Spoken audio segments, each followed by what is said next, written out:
So if your Airbnb has strong reviews, but your revenue still feels a little bit low, your ratings may be telling you something that you're missing. Not that your listing is perfect, but that your price might be too safe. And y'all, I've watched this happen on our own properties. Our calendars look good, the reviews look good, but the money, well, that did not match the demand that we were getting. And I know you may be thinking this, but the fix was not new furniture. It wasn't better decor. It wasn't different pricing. Let me show you exactly what I mean. This is one of our properties, Swill Manor in St. Louis. 7 bedrooms, 5 bathrooms, sleeps 16 people with off-street parking. Y'all, this property has really strong Wi-Fi, multiple fireplaces, big bedrooms, plenty of bathrooms. Now, this is the kind of house that people will book for family reunions, wedding weekends, sports trips, and big group stays. Now, here's what I need you to know. When we launched this property, we did what a lot of hosts do. We priced it fairly safe because, look, y'all, we wanted bookings, we wanted reviews, we wanted to build trust and momentum in this property as quickly as possible. And,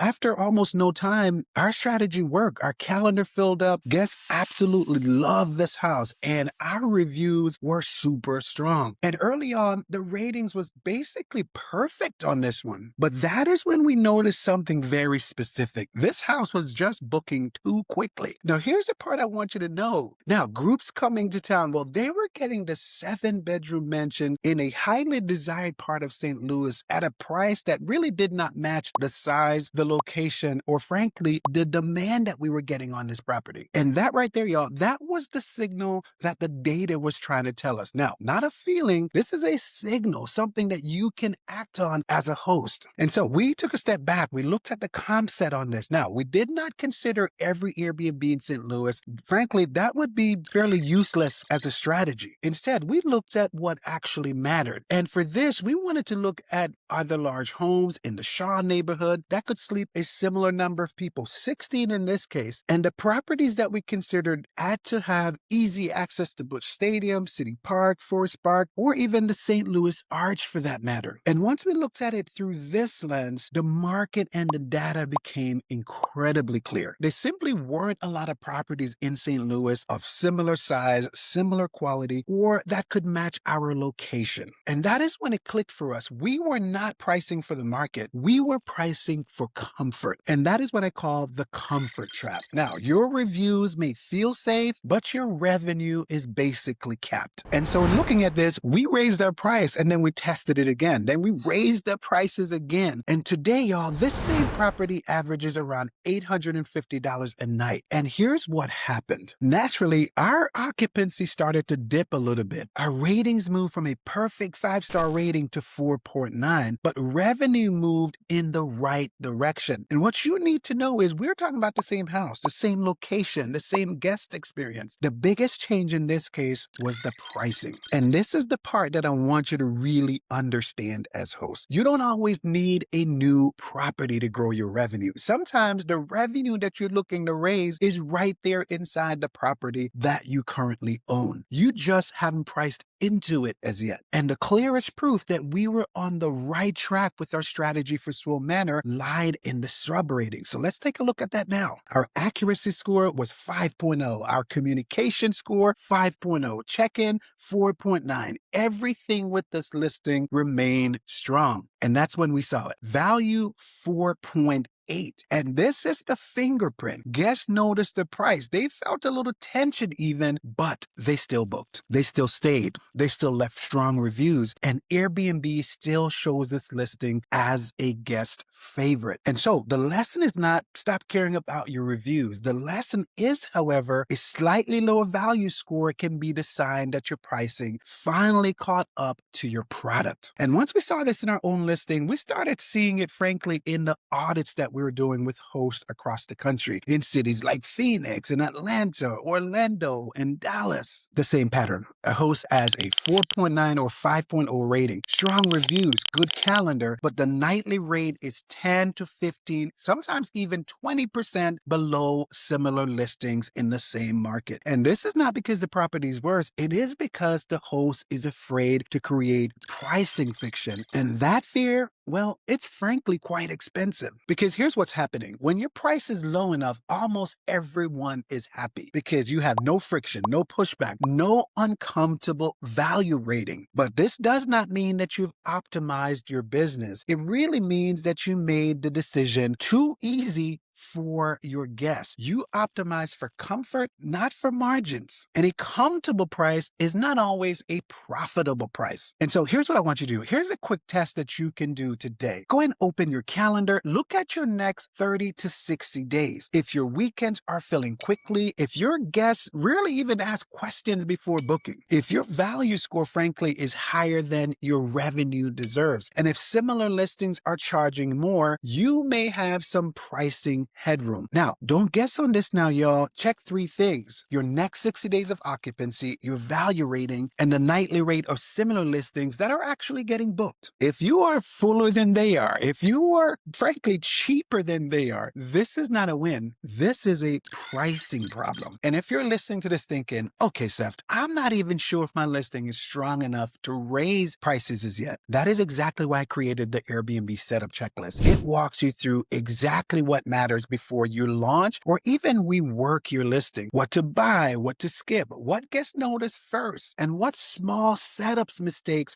turn into bad reviews. That's because before you raise your price, before you even touch that price, your baseline has to be solid. The checklist is free, and it's down low in the description. Now, here's where we sometimes can get into trouble as hosts. Airbnb will give you recommendations, but I can tell y'all from a decade of hosting Airbnb, their recommendations are not always best for your strategy. And early on, we followed some of the advice that they gave us on how to price our property. In truth, we did get bookings, but we also attracted guests who were more price sensitive, more demanding. And frankly, we got some guests who were really hard on our property. And those lessons taught us something important. Airbnb, well, they want bookings. You need profitable bookings, and those are not always the same thing. So when you price too low, you will get activity on your listing, but not the kind of activity that builds a strong business. And that is why a higher price listing with really slightly lower occupancy can outperform a cheaper listing that stays full. I know it may sound counterintuitive, but it is the fact. And you must know that our goal is not just more guests. It is better revenue from the right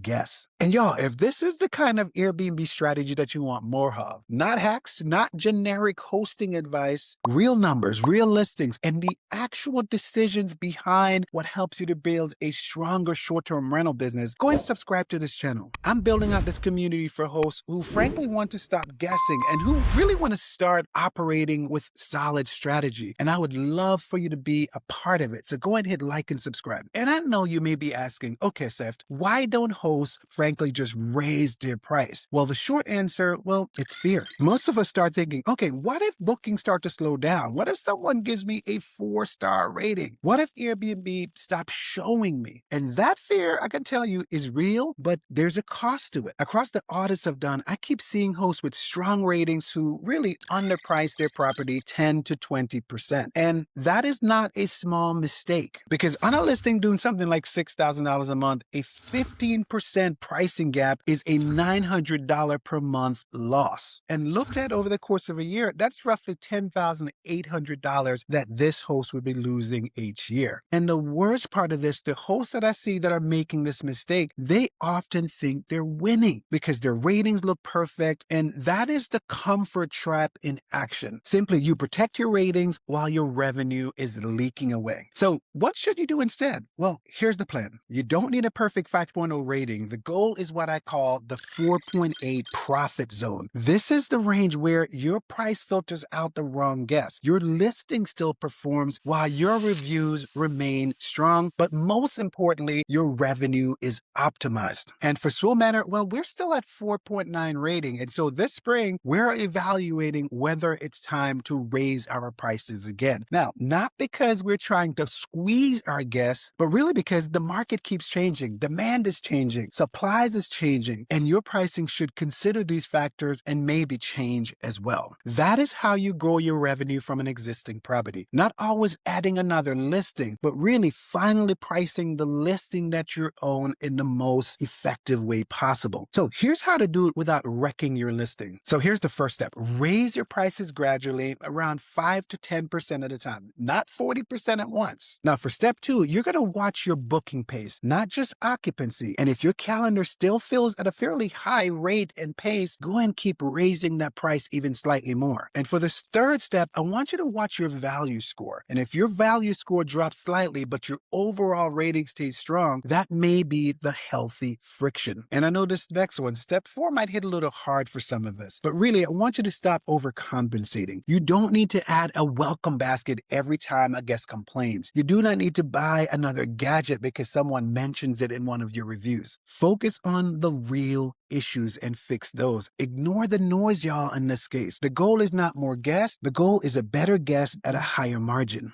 Now, here's a quick guardrail. If your rating is below 4.7, do not raise your prices yet. Fix your listing first. Because this might mean your first photo is weak, your title might be too generic, and your listing description may be creating the wrong expectations when guests show up to your property. Your amenities may not even match your pricing. Or maybe it's your check-in and cleaning systems are creating frictions for your guests. Pricing, really, it only works when your listing can support it. And if you need help with that, I want you to watch this next video called Fix Every Section of Your Listing. Because in this video, I walk through title, photos, description, pricing, amenities, every single major section that affects conversion. And once that listing is strong, well, your pricing becomes the lever that you know when and how to pull strategically. A 5-star rating can feel like success. It may even look like success. But if your revenue is not there, it may be a warning. Now, not a warning that guests dislike your property. Really, a warning that guests like it a little bit too much in this case. That is different. Now, Swill Manor did not become less valuable when the ratings moved from perfect to 4.9. It became more profitable exponentially. Better guests, less friction, more money, and that is what I call the 4.8 profit zone. And frankly, it's right there. Right there in that zone is where you want to operate. Forget 5-star reviews. Now, here's the uncomfortable part. You can fix your pricing and still lose bookings because pricing, as I said, is only half of the system. The other half is conversion. If your title is vague, and frankly, if your first photo does not stop the scroll, if your description creates the wrong expectation for guests, and if your amenities do not match or support your nightly rate, then a higher price will frankly only expose all the weaknesses that exist with your listing. And that is why this next video matters so much. And in that video, I'm going to walk you through the exact section, every section of your Airbnb listing that decides whether or not your guests click, trust, or book your property. So if you're thinking about raising your price, well, your next move is to watch that next video, because when you pair what you've learned in this video with that one, you're going to be ahead of 90% of the other hosts in your market. I'll see you over there in a minute.